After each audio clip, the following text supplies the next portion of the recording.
CondcutorPro Point Sliders. Many users still prefer to edit animation point to point. CondcutorPro provides that editing and creation ability through point sliders. This tutorial is considered advanced and recommended only to users who already have a solid understanding of real-time recording and offline editing within CondcutorPro. We're back in our familiar DMX timeline, and we're going to take a look at another way of modifying or creating data within the timeline. We've looked at real-time recording and offline editing, but we also have the ability to create data using the point sliders. The point sliders give us what is selected on the screen, down and below, under the point sliders configuration tab. I can select sliders all, create points all, select last point, create new points. But right now, I'm only looking at what is actually selected in my timeline. If I had a group, for example, like park and wash front, notice the color channels do not show up in here as they are not a numeric channel within Conductor. So if I look at this, it's a pretty straightforward process. I can look at anything within this group, which are a number of these channels that are level controls. So with all of these expanded, you can see that we have the color channel up top, and we have our level controls down below within this group. As I select the master timeline, you can see everything from my digital animation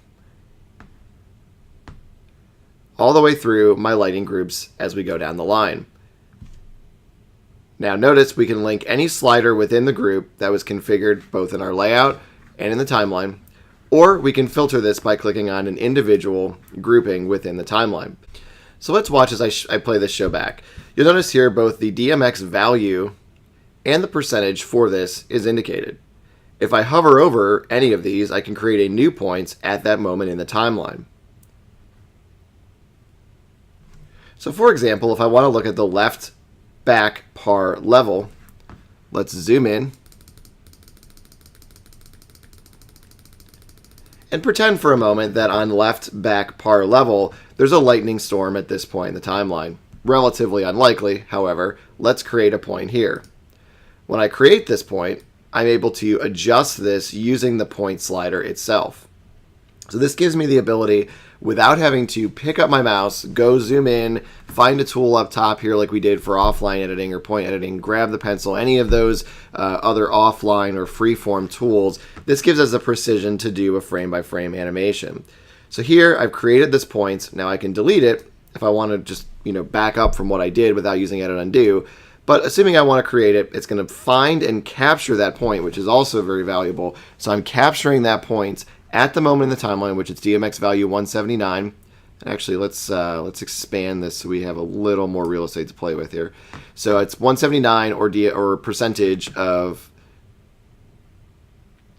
70.2. So now I want to raise this just a little bit, and you'll notice I created that point in the timeline. I'm going to roll forward just a little bit here. Okay, you can see it's decreasing, it's decreasing, it's decreasing. And if we remember correctly, that was 70.2. So at exactly 53 seconds, I'm going to create another timeline here. Oh, it wasn't 70.2. We actually changed from that. It was 246 or 96.47. So very precision level here of programming when you're using the point sliders. So that was fun. We were able to create that. But the issue is, how would we actually apply that down to the left par front level? Well, of course, we can use a pin group. We could also use copy and paste. We could use the library to create this bump up for a moment and then fade back into the programming. But within the pin groups, because we already have these groups within the timeline, what I can do is I can hover over here and you can see it says link all sliders and groups.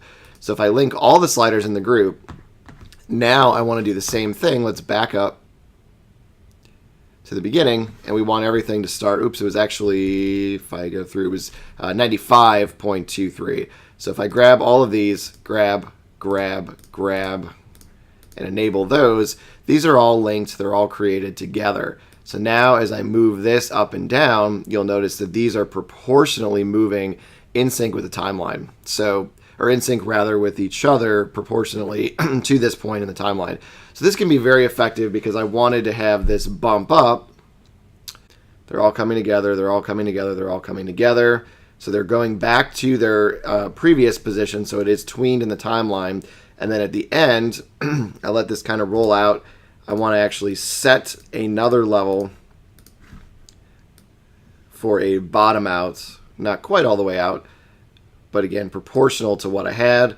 So I add that in there. We go back to the same point in the timeline, and then I want to add a midpoint. So I'm proportionally moving these together to create kind of this staggered lightning storm or lightning storm or whatever we wanted to create here. So interesting approach to animation. It's not something that will work for everyone's workflow. We can also unlink these and individually select a couple if we wanted to create a point at that moment in time. So again, that creates the point in the timeline. You know, if I went through and still had those timelines selected, I am able to create these individual frame-by-frame points. So this is more designed as a intermediate workflow between offline, online, and what was historically referred to as point-to-point animation editing.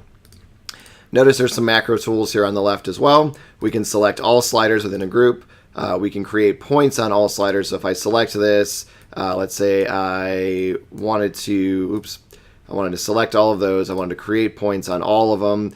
Just some quick ways of doing this. And then, of course, I can delete any selected points. That's saying the ones that I would have selected up top here. So if I delete those, we can go there. And then, of course, we can jump to the previous points. So if I, delete the points that are selected, so I can do that. I can jump back. I can delete.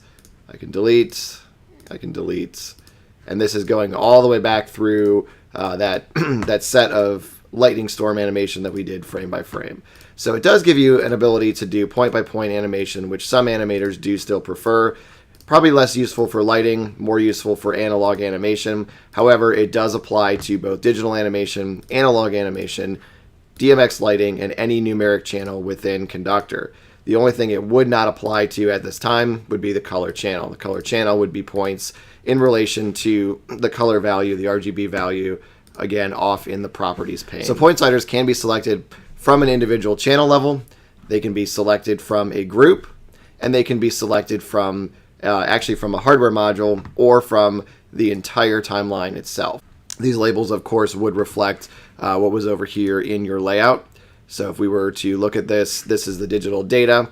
Digital data as we roll over is showing here in the point sliders. It's showing in the timeline, and of course would reflect the labels that we had applied over in the layout. So just another option that you can use to create data within the timeline if you don't like real time, if you don't like offline, or you need precision point-to-point animation or editing within a semi-offline mode.